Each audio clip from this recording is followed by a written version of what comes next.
All right, now I'm going to show you some ways to easily and professionally finish the edges of your stretch fabrics. So first, I'm going to show you how to bind an edge. You'll need two machines to do this. You'll need your serger and a cover stitch machine, or you can also use your regular sewing machine as well.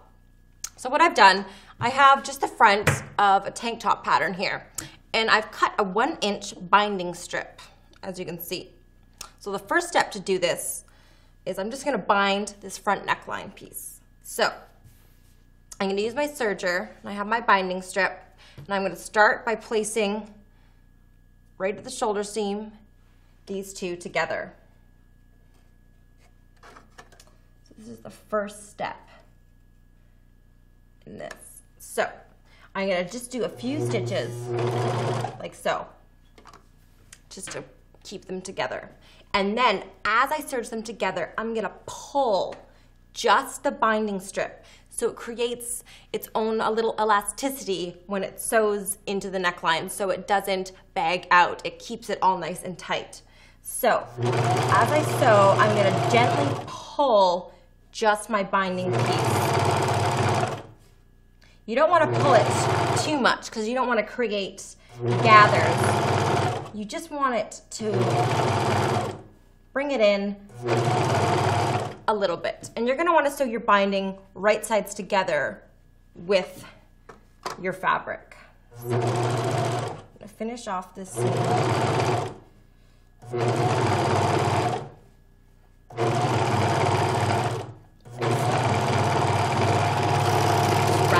Run off like so. There you go. This is the first step to doing this. As you can see, there's a little bit of pull on this, and this is good because when you wear this, this is going to stretch on your body, so it'll create a nice smooth line. If you didn't do this, it would roll out because it'll be the same stretch as your fabric. So you really want to pull it a little bit when sewing. A little bit later, I'll set up my cover stitch machine and I'll show you how to finish this off. But first, while I'm at my serger, I'm going to show you how to elasticate an edge. Now for this technique, you'll need your serger first, and then you move over to your cover stitch. So this is step one. So it's kind of the same thing as your binding, but you sew it to the wrong side of your fabric. So this is my right side, and this is my wrong side. So I'm going to place my elastic on the wrong side of my fabric. In the binding, we did the right side. So I'm going to start by putting my elastic under the serger. Now this is great working with swimwear along the leg holes. You really need that elastic seam. And then again, you're going to pull just the elastic when sewing the seam. And you can pull it a little bit more if you want.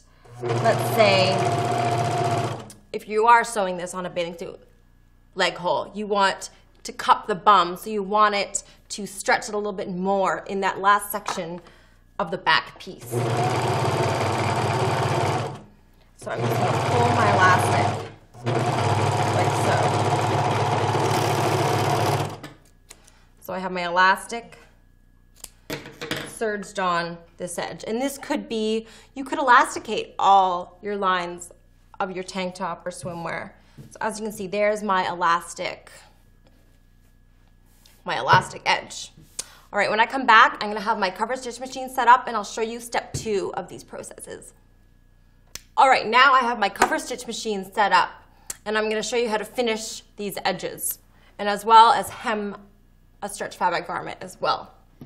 You only need one step for that, so we'll do that after. So I have my elastic seam that I serged onto the wrong side of this fabric. So what I'm gonna do is I'm gonna turn it in once again to the wrong side, and with the cover stitch machine, you always work with the right side facing you because these stitches, the twin needles, are gonna be on the right side and all the stitches are gonna be on the wrong side. So you always work with the right side facing you. So I flipped it again to my wrong side and I'm gonna place it right under my machine, like so.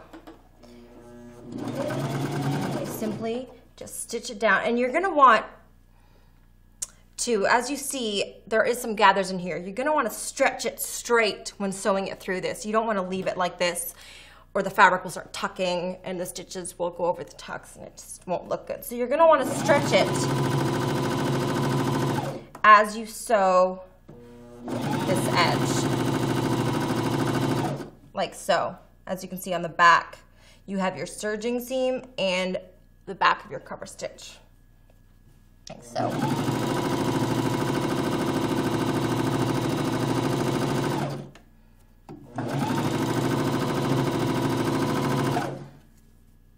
So there we go. Now, when you're coming to the end of your seam, in a cover stitch, you can't just simply lift the presser foot and pull it right out. You need to crank the wheel once away from you to secure that stitch. So crank it away from you one time around and it will lift the needles up. And then you pull and you'll get all these threads. It won't just be the few. So you need to cut the first two and then pull it out and then cut the last one. Let's say this is the hem of my tank top and I want to finish it. And there's going to be no binding or elastic on it. I just want to finish this edge. What you do is you turn this once to the wrong side, and again, working from the right side, you place it under your stitch. Now you want to catch it right at the top of this edge on the fold. You'll see this finish a lot in garments that you buy in stores. So as you sew it, you flip this under about 3/4 of an inch. It's a nice substantial hem. And you just sew along it like so. Flipping it under and stitching it in place. You'll see this finish a lot at the bottom of t-shirts, athletic wear, leggings and stuff, so you can apply this at home as well.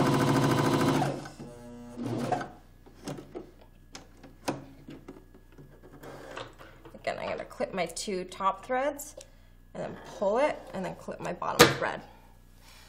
So like that, you have a nice professional looking finish from the outside and the inside. See how my stitch hits right at the top of that? You don't want to stitch it in the center because then you'll have a flapping edge. But if you do have that, you can just simply trim it. So now I'm going to finish off the binding of my neckline edge. So what I'm going to do is flip the binding to cover my serged edge and flip it to the wrong side, as you can see. And then I'm going to place it under my cover stitch machine, like so. So as I'm serging, I'm flipping this binding around my serging and stitching it down in place. Sometimes when you start them, they get stuck because there's so much bulk. To avoid that, what I like to do, start a little bit down in the seam, and then when I'm done, I go from the other way and finish the other edge, like so. So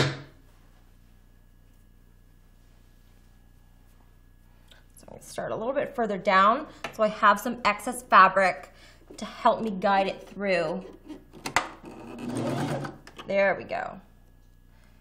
So again, as you're sewing, you want to flip that binding around your serging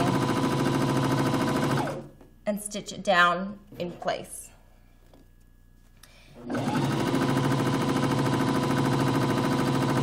And again, you're going to want to stretch it as you sew it as well.